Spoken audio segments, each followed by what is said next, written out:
Estamos começando mais um programa Evidências, sempre em busca de fatos que comprovem a veracidade histórica da Bíblia Sagrada. No programa anterior, nós estávamos vendo a parte assíria aqui do Museu Britânico de Londres. E hoje queremos dar ainda alguns detalhes preciosos para você a respeito deste período da história bíblica e deste reino em especial.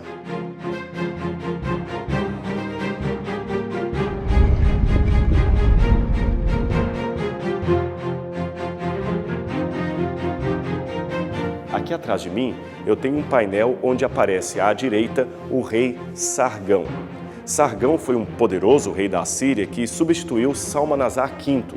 Na verdade, foi Salmanasar V que levou os israelitas de Samaria em cativeiro. Mas alguns anais da Assíria atribuem a Sargão esta deportação dos israelitas. Na verdade, tudo parece indicar que ele se apropriou da conquista que o outro havia feito. Seja como for, o fato é que até a descoberta da Assíria, muitos críticos da Bíblia achavam que Sargão nunca existira. Ele era mencionado no livro de Isaías, capítulo 20, verso 1, pelo menos uma vez no Antigo Testamento. Mas aqueles que não acreditavam na historicidade do texto bíblico diziam que tudo não passava de uma lenda. O texto de Isaías diz exatamente assim: No ano em que Tartã, enviado por Sargão, rei da Síria, veio a Asdod e guerreou contra ela e a tomou. Isaías capítulo 20, verso 1. As escavações feitas por Henry Layard, que descobriram a Assíria, os seus monumentos, as suas inscrições, trouxeram à luz não apenas um importante capítulo da história da humanidade, mas também confirmaram a historicidade do texto bíblico. Eles confirmaram que a Bíblia não apenas estava certa ao mencionar um monarca que muitos julgavam não ter existido, como também nos detalhes acerca da tomada de Samaria, de Laquis e de outras cidades mencionadas na Bíblia Sagrada. Mas há um outro detalhe que também foi confirmado pelos achados arqueológicos. Menciona-se a captura de Jerusalém e de seu rei. Vamos conhecer agora este artefato. Trata-se exatamente desse cilindro que está aqui com inscrição cuneiforme. Ele, na verdade, é de autoria de Senaqueribe e conta uma conquista ocorrida em 701 a.C. Ele menciona várias cidades que foram sitiadas pelos assírios e, entre elas, a cidade de Jerusalém. Foi neste contexto que o profeta Isaías, conforme mencionamos no programa anterior, chegou para o rei e pediu para ele confiar em Deus, no poder de Deus que livraria Jerusalém. O rei Ezequias, você se lembra do programa anterior, estava em dúvida se confiava no poder do Egito ou se continuava subserviente à Assíria. Isaías disse que não seria nenhuma coisa nem outra, que o Senhor não permitiria a tomada da cidade de Jerusalém, a destruição da cidade de Jerusalém, pelo menos naquele tempo, mas que o rei deveria confiar no Senhor. Infelizmente, a Bíblia diz que o rei Ezequias, embora fosse fiel na maior parte da sua vida, num determinado momento de fraqueza espiritual, não honrou a Deus como deveria. Selos especiais de Ezequias mostram um escaravelho egípcio como marca de seu governo. Isto era uma demonstração clara de que ele acabou, infelizmente, se ajuntando com o Egito, embora a Bíblia não diga especificamente como isto aconteceu. E o fato é que, embora Jerusalém não fosse destruída, o tablete não diz que Jerusalém foi atacada, mas diz que ela foi sitiada. E, tragicamente, há a seguinte descrição: quanto a Ezequias, eu, Senaqueribe, o prendi em Jerusalém como se prende um pássaro numa gaiola.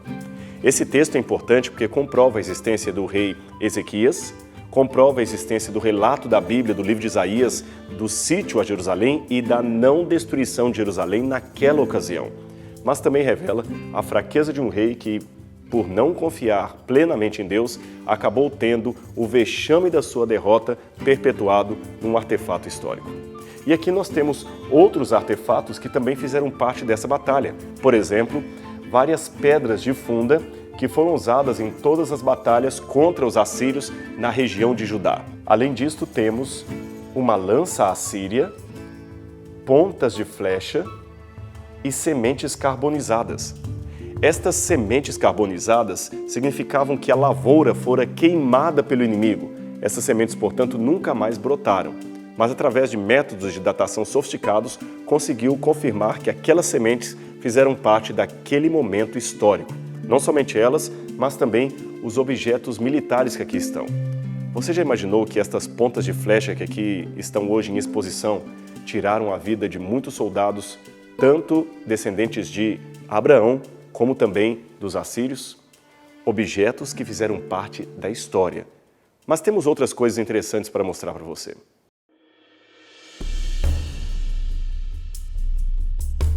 No programa anterior, mostramos a crueldade dos assírios em conquistar a cidade de Laquis. Aqui temos nesse painel a conquista de uma outra cidade, a cidade de Álamo, que também mostra impiedade implacável contra os inimigos da Assíria. E aqui atrás, um deus protetor, o deus Ugalu, em forma de leão. Ele está atrás de uma outra divindade que também não é mencionada, mas apenas citada como o grande Deus. E os painéis ainda nos mostram expressões idiomáticas encontradas no livro de Isaías, mas que aqui aparecem em forma de desenho. Por exemplo, este detalhe do relevo mostra um soldado assírio tendo numa das mãos uma faca, enquanto a outra segura as barbas e os bigodes de um cativo. Ele evidentemente arrancará as barbas e os bigodes deste que foi prisioneiro. Isto nos faz lembrar um texto de Isaías referente ao sofrimento e humilhação do Messias, no qual é dito: arrancaram as minhas barbas e os meus bigodes. Esta outra imagem mostra escravos que foram levados pela Assíria. Perceba que eles estão usando uma espécie de saiote e em cima estão completamente desnudos, isto é, sem camisa.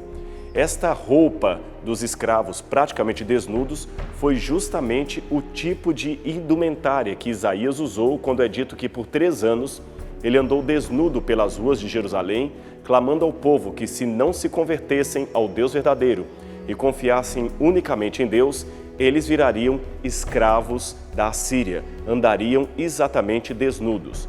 Estas duas imagens, como você pode ver, nos ajudam a compreender um pouco algumas expressões idiomáticas que aparecem no texto da Bíblia Sagrada. Agora, vamos deixar a Assíria um pouco de lado e vamos conhecer como era a vida da Mesopotâmia mais antiga, mesmo antes da existência dos patriarcas mencionados no Gênesis. Esta galeria está lá em cima e tem muita coisa para ser visitada. Vamos lá! De acordo com a história geral e também com a história bíblica pós-diluviana, foi na Mesopotâmia que começaram as primeiras civilizações humanas. Foi ali também na Mesopotâmia que inventaram a roda, a agricultura e o sistema urbano, ou seja, as cidades que hoje conhecemos. Ali também havia muitos costumes que depois seriam herdados pelos patriarcas mencionados no Gênesis. Aqui nós temos 2 elementos que têm relação direta com o livro do Gênesis. O primeiro deles são essas peças que você vê de cerâmica que estão aqui em cima. Todas elas vieram da cidade de Babedrá, que hoje fica na Jordânia. Existe uma probabilidade arqueológica de que Babedrá faria parte do circuito de cidades que foram destruídas juntamente com Sodoma e Gomorra, conforme vemos no relato do Gênesis. E aqui abaixo eu tenho um outro artefato que chama bastante atenção. Parece uma caixa de terracota, uma caixa de cerâmica, mas na verdade é um caixão. Quando uma pessoa morria fora de sua cidade, era costume os familiares colocarem os ossos aqui dentro e transportarem a sua ossada até que ele pudesse ser sepultado com seus pais. Esta forma de sepultar a pessoa apenas em sua terra e com seus familiares está descrita no Gênesis, quando é dito que quando os hebreus saíram do Egito, levaram consigo os ossos de José, uma prática que já vinha de milênios antes, mas ainda era justificada e cumprida nos tempos do Êxodo. Vamos continuar vendo outros elementos que essa galeria ainda tem para nos apresentar? Esta parte aqui é muito didática porque os organizadores da exposição refizeram o cenário de um túmulo como foi encontrado por Kathleen Kenyon na cidade de Jericó. Como ele não tem aqui nenhum manuscrito, nenhuma inscrição, não podemos precisar com detalhes como era o ritual do sepultamento. Neste caso, os arqueólogos têm que fazer uma leitura daquilo que os objetos nos permitem deduzir. Você percebe que há um buraco ali no meio com uma pedra. Normalmente parecia que as pessoas entravam, faziam este buraco na rocha e aqui deitavam os seus entes queridos que haviam morrido. Depois eles saíam e bloqueavam a porta com uma pedra. Um costume, aliás, que perdurou até os tempos do Novo Testamento, quando vemos que quando Jesus também foi morto, havia uma pedra cobrindo a porta do seu sepulcro. Aqui nós temos algumas ossadas originais, como foram escavadas por Kathleen Kenyon. E junto aos seus ossos, nós temos objetos de uso do dia a dia, como facas, amuletos, cerâmicas, vários deles. Não sabemos ainda por que esses objetos do dia a dia eram colocados juntos com o defunto. Será que eles acreditavam numa espécie de vida após a morte? O fato é que a tumba reproduzia uma espécie de mini casa. Note que até um banquinho foi encontrado aqui. E também algumas cerâmicas para colocar cereais. Os egípcios, é claro, sofisticaram isto, colocando ali todos os elementos, tudo aquilo que o faraó, ou o monarca, ou o nobre tinha e usava durante a sua vida aqui nessa terra. Embora detalhes a respeito da crença daquele povo sobre a morte ainda nos são um pouco obscuros, os elementos que encontramos em solo nos dão uma ideia do que eles pensavam acerca da vida e da eternidade.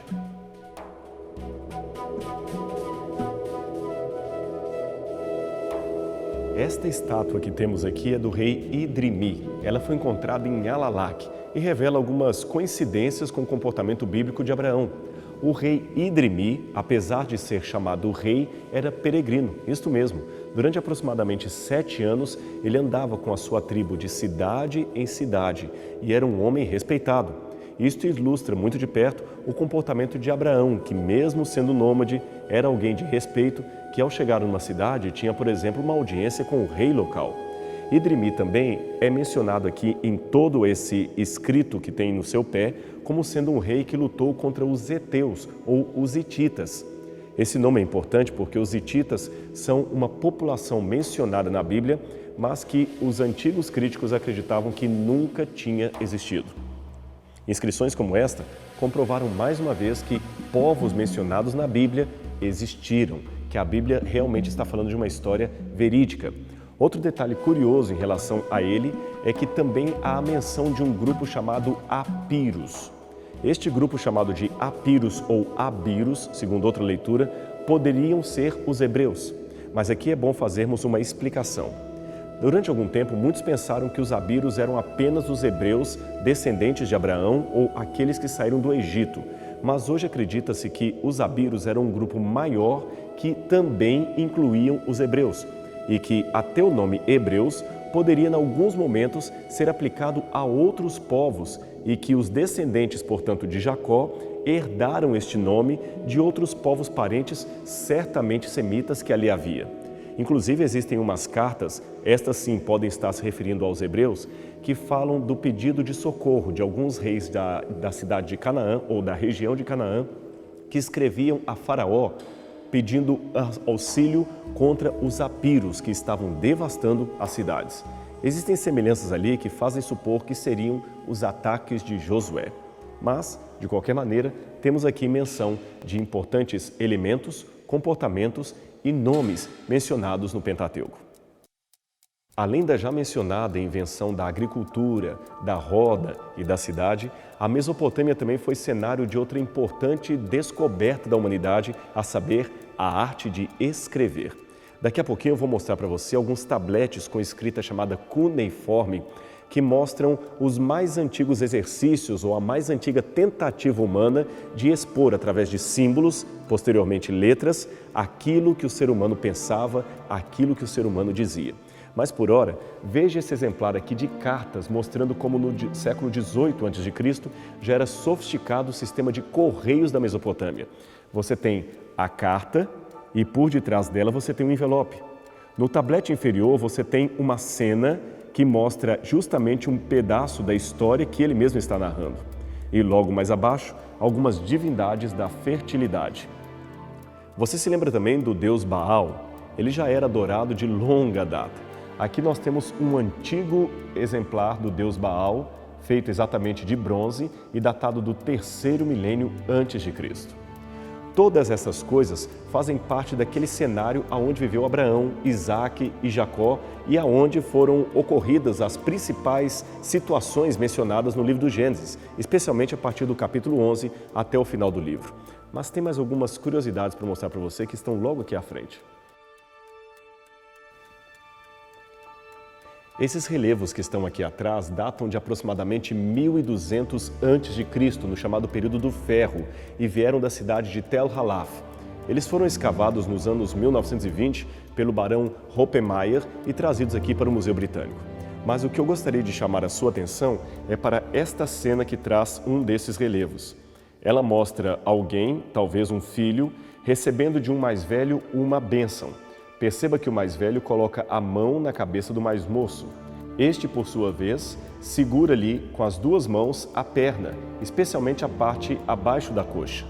Isto nos faz lembrar um episódio mencionado no Gênesis, em que Isaac encontra-se com Jacó, pensando evidentemente que era Esaú, e lhe profere uma bênção.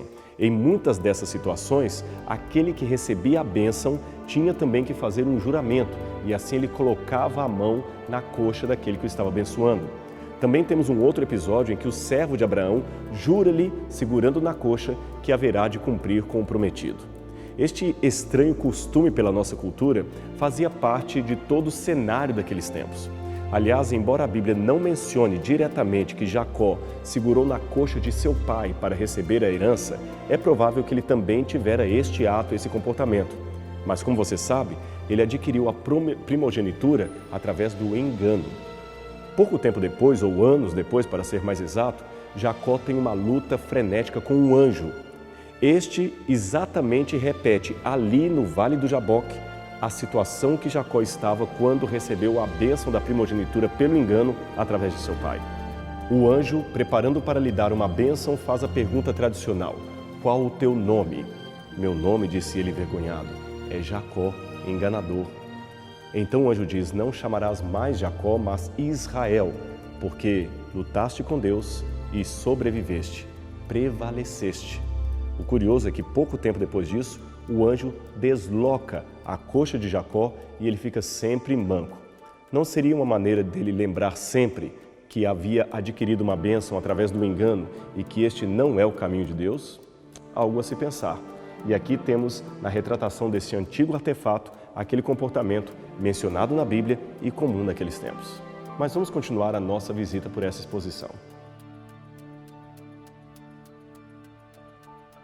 Veja essa estátua que aparece logo aqui embaixo. Na verdade, ela é uma imagem do deus Horus ainda menino, mas ela nos revela um costume do Egito desde a antiguidade. Você percebe que ele tem apenas uma trança de cabelo do lado e está completamente nu. É que no Egito Antigo, as crianças costumavam andar nuas até por volta dos 15 e 16 anos. Elas não usavam roupas em casa.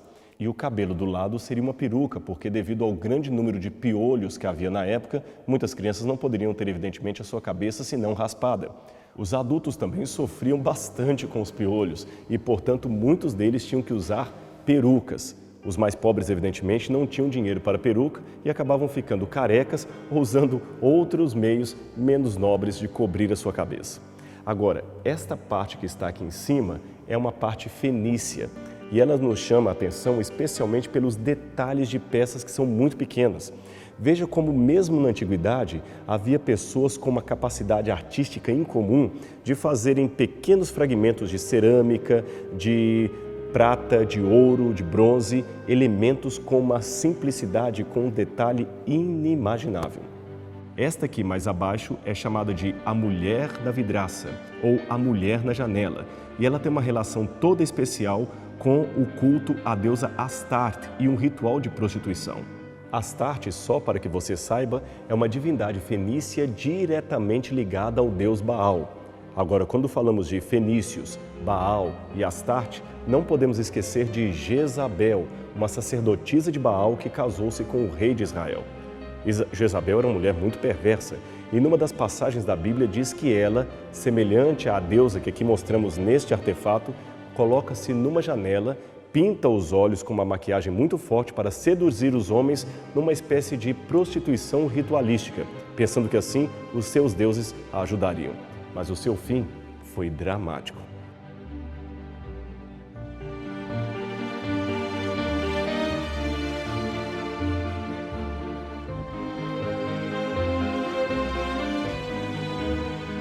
E por falar em Bíblia Sagrada, você sempre ouviu falar dos filisteus, um dos principais inimigos do povo de Israel, não é mesmo? Aqui temos alguns artefatos que pertenceram a este povo. Estas máscaras mortuárias que você vê pertenciam aos filisteus e era uma maneira que eles tinham de sepultar os seus mortos. Várias dessas máscaras foram encontradas em vários lugares e até hoje existe uma dúvida qual é a procedência delas. Será que os filisteus as herdaram dos fenícios? Será que era uma imitação do que viam no Egito? O fato é que muitos desses caixões de argila foram encontrados ali no território que hoje forma Israel. E o mais curioso é que a pessoa que aqui era colocada era sepultada em pé. Os filisteus também eram pródigos na arte de fazer cerveja. Isto mesmo, cerveja e outros tipos de bebidas fortes. Aqui você tem uma espécie de jarro especial para coar a cerveja que era feita. Mais acima nós temos algumas divindades pagãs cananitas que também eram adoradas ali. Essas divindades estão relacionadas ao culto da fertilidade e elas também estavam associadas ao culto a Baal. Acreditava-se na Canaã daquele tempo que Baal ressuscitava e morria, morria e ressuscitava. E este ciclo coincidia com o ciclo da agricultura. Assim o seu Deus, na sua morte e ressurreição, provia ao povo do alimento que precisavam para sobreviver. Israel, é claro, tinha que enfrentar todo esse paganismo e, algumas vezes, foi bastante assediado a se misturar com as práticas pagãs de seus vizinhos. Mas vamos agora conhecer um pouco de como seria a Mesopotâmia, não da época dos reis de Israel, mas da época de Abraão, quando Abraão ainda saiu dali, da cidade de Ur, dos caldeus, até seguir para a Terra Prometida. Vamos ver o que esses artefatos nos contam daquele período e da trajetória do patriarca Abraão.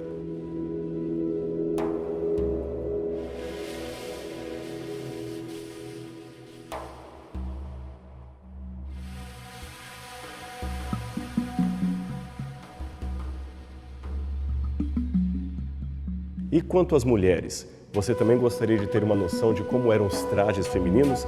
Então vamos ver o remanescente dos artefatos que foram encontrados na tumba da princesa Puabi.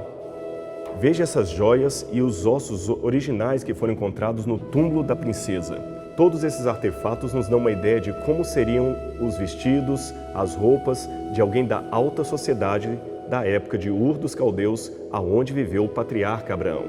Elementos de ouro, de prata, muito sofisticados para aquela ocasião. E este objeto é um dos meus preferidos, uma lira que Leonardo Woolley encontrou em Ur e que estava em excelente estado de conservação.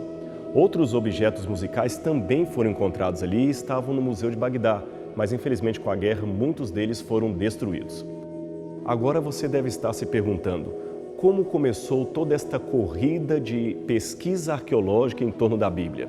Começou com a descoberta de um artefato que também está aqui no Museu Britânico. E você vai conhecê-lo nesse exato momento.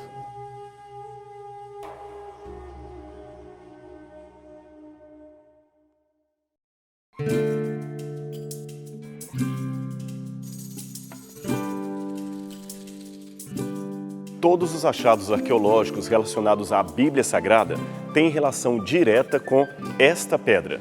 Ela foi encontrada em 1798, alguns dizem 1799, por soldados de Napoleão Bonaparte.